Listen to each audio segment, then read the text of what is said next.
Hello guys, welcome to our channel JSR English Classes, and once again we are going to learn chapter 2nd Nelson Mandela about part 3rd. Okay, let's go ahead. That day had come about through the unimaginable sacrifices of thousands of my people. Nelson Mandela जब शपथ ले रहे होते हैं तो उस दिन वो याद करते हैं, कहते हैं कि that day had come about through the unimaginable sacrifices of thousands of my people, कि ये जो दिन हमारी ज़िंदगी में आया है, जो ये आज़ादी का दिन आया है और आज मैं यहाँ का प्रेसिडेंट बना हूँ, तो ये केवल उन लोगों की वजह से जिन लोगों ने मतलब सेक्रीफाइसेस अपने दिए हैं। Means thousands of my people, हमारे देश के लोगों ने जो हज़ारों की मात्रा में अपनी सेक्रीफाइसेस दी हैं, जिसके बारे में हम लोग अनइमेजिनेबल, जिसका अनुमान भी नहीं लगा सकते। इतने लोगों ने, मतलब मोर देन थाउजेंड्स लोगों ने सेक्रीफाइस किया है, और जिसकी वजह से आज हमें ये आज़ादी मिली है। ये बात मुझे तब याद आई, मतलब उनको याद आ रही थी, वो इमोशनल हो रहे थे जब वो शपथ ले रहे थे। People whose suffering and courage can never be counted or repaid. और आगे कहते हैं मंडेला कि उन लोगों की सफरिंग मीन्स दर्द, और उनका करेज, हिम्मत, वो कभी दोबारा गिना नहीं जा सकता, न तो रिपे किया जा सकता है। मीन्स नेल्सन मंडेला जब शपथ ले रहे होते हैं तब उनके दिमाग में एक बात आती है। थोड़ी देर के लिए वो हिस्ट्री को याद करते हैं, पीछे जो बीत चुका उसको याद करते हैं कि कितने सारे लोगों ने, जो कि उनके देश से बिलोंग करते थे, देश की आज़ादी के लिए अपनी सेक्रीफाइसेस, मतलब अपने प्राण न्यौछावर कर दिए, अपना सेक्रीफाइस कर दिया, बलिदान दे दिया। और मंडेला जी कहते हैं कि उसके बारे में अनुमान नहीं लगाया जा सकता, और ऐसे बहादुर लोगों का दर्द और हिम्मत जो उन्होंने बर्दाश्त की थी देश को आज़ाद कराने के लिए, उसको कभी दोबारा वापस न गिना जा सकता है, न दोबारा वापस लाया जा सकता है। Next, I felt that day as I have on so many other days that I was simply the sum of all those African patriots who had gone before me. और आगे मंडेला जी कहते हैं कि मैंने उस दिन और उसके पहले और भी कई सारे दिन मैंने ये बात सोची थी कि जितने लोगों ने अपना जान, अफ्रीकन पैट्रियट्स, मतलब जो अफ्रीकन पैट्रियट्स थे, मतलब देशभक्त थे, अफ्रीकन पैट्रियट्स जो थे, देशभक्त, अफ्रीकन देशभक्त जो थे, उन लोगों ने जो अपने प्राण निछावर किए थे, देश के लिए सेक्रीफाइस कर दिया था, अपनी जान को निछावर कर दिया था, और वो लोग जो है ख़त्म हो गए, मतलब वो लोग अपने प्राणों को निछावर करके चले गए हैं, देश आज़ाद करा के चले गए हैं। Some of all those African patriots, कहते हैं आज वो तो नहीं हैं इस आज़ादी को सेलिब्रेट करने के लिए, लेकिन वो सारे हमारे दिल में बसते हैं, मेरे दिल में बसते हैं, और उनके बिहाफ पे मुझे अब काम करना है। अब उनकी ज़िंदगी जो सेक्रीफाइस उन्होंने की है उसको मैं फर्जी नहीं जाने दूंगा, मतलब वो जो नहीं कर पाए उस आगे करने की मेरी जिम्मेदारी है। That long and noble line ended and now began again with me. और कहते हैं कि दैट लॉन्ग नोबल लाइन, मतलब जो वो बहादुर सैनिक थे, हमारे सिपाही थे, वो तो ख़त्म हो गए हैं, और अब आगे की जो उनकी जिम्मेदारी वो मुझे पूरी करनी है। I was pained that I was not able to thank them and that they were not able to see what their sacrifices had wrought. आगे क्या कहते हैं कि आई वॉज पेन्ड, मुझे इस चीज़ का दर्द था कि मैं उन लोगों का धन्यवाद नहीं कर पाया, मैं उन लोगों को थैंक यू नहीं कह पाया कि आज उनकी बदौलत, मतलब उन लोगों की वजह से, उन लोगों की सेक्रीफाइस की वजह से आज इतना बड़ा अचीवमेंट हासिल हुआ था, मतलब देश आज़ाद हुआ था और मैं देश का प्रेसिडेंट बना था। राउट मीन्स होता है अचीव्ड, मतलब उनकी सेक्रीफाइस ने आज क्या अचीव किया था, इस चीज़ को देखने के लिए वो लोग अब जीवित नहीं थे और उनको मैं धन्यवाद नहीं दे पाया था। ये चैप्टर थोड़ा मुश्किल है, डिफ़िकल्ट है, थोड़ा समझने की कोशिश करिएगा।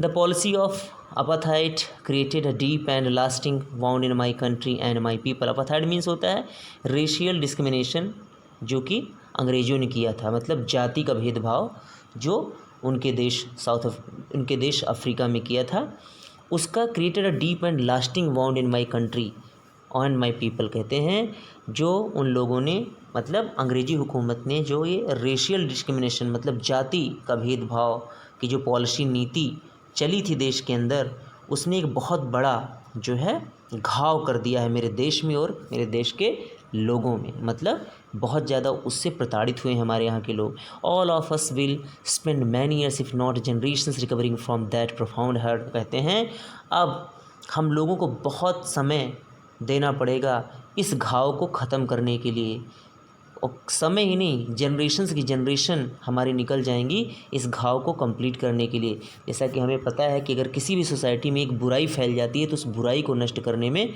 बहुत समय लगता है। ठीक उसी तरीके से मंडेला यहाँ कह रहे हैं कि जो जाति पाति का भेदभाव अंग्रेज़ों ने हमारे देश में फैलाया है उसको ख़त्म करने में अब काफ़ी समय लगेगा। हो सकता है जनरेशन्स, कई सारी पीढ़ियाँ निकल जाएँ इसको रिकवर करने में।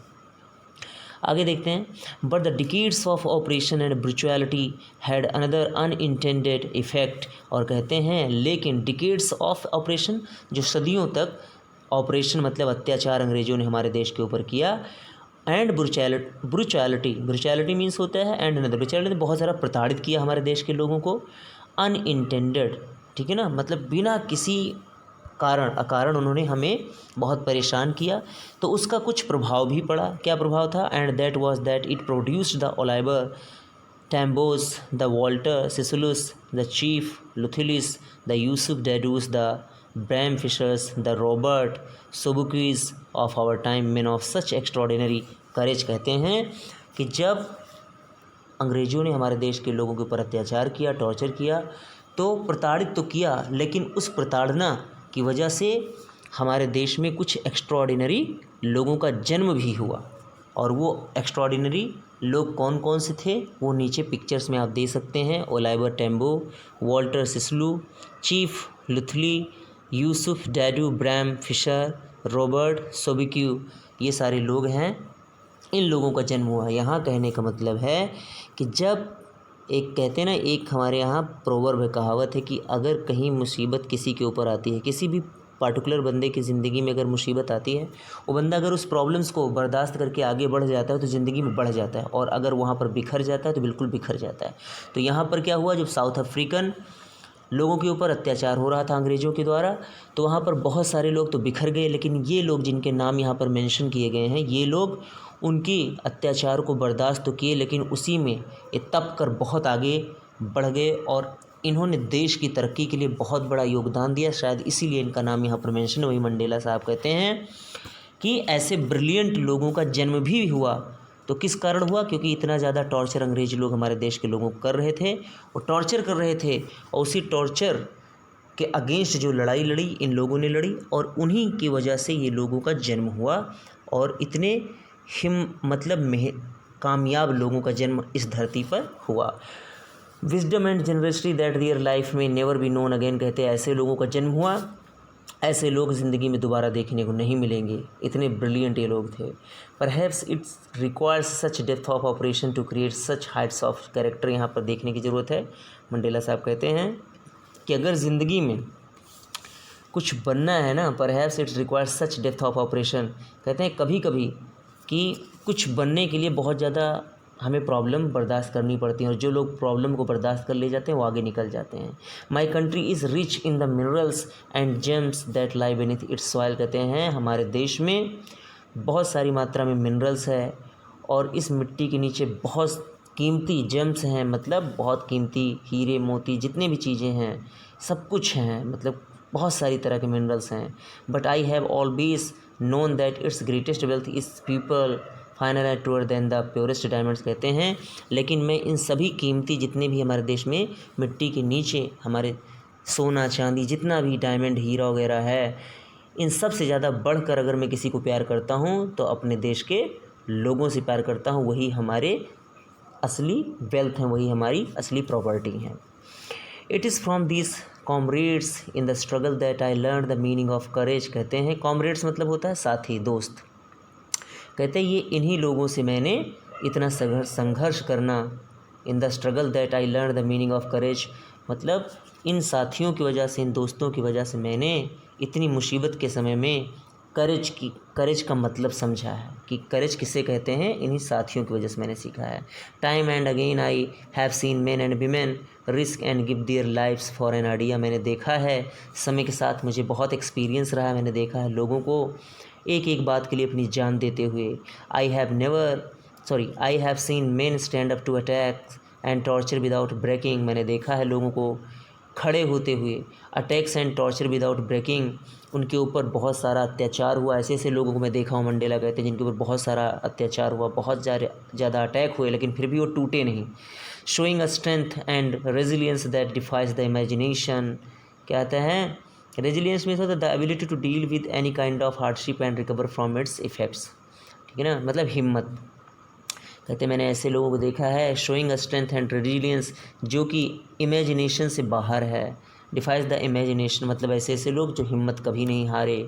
I learn that courage was not the absence of fear, मैंने ये सीखा है कि जो करेज होता है वो एब्सेंस ऑफ फियर नहीं होता। मतलब अगर कोई बंदा, किसी बंदे के अंदर डर नहीं, मतलब अगर कोई बंदा निडर है, उसे उसके अंदर डर नहीं, तो इसका मतलब ये नहीं कि वो बहुत साहसी होगा, ऐसा नहीं है। But the Triumph over it, साहसी तो वो होता है जो लास्ट में विजय प्राप्त करता है, मतलब अपने गोल को हासिल करता है।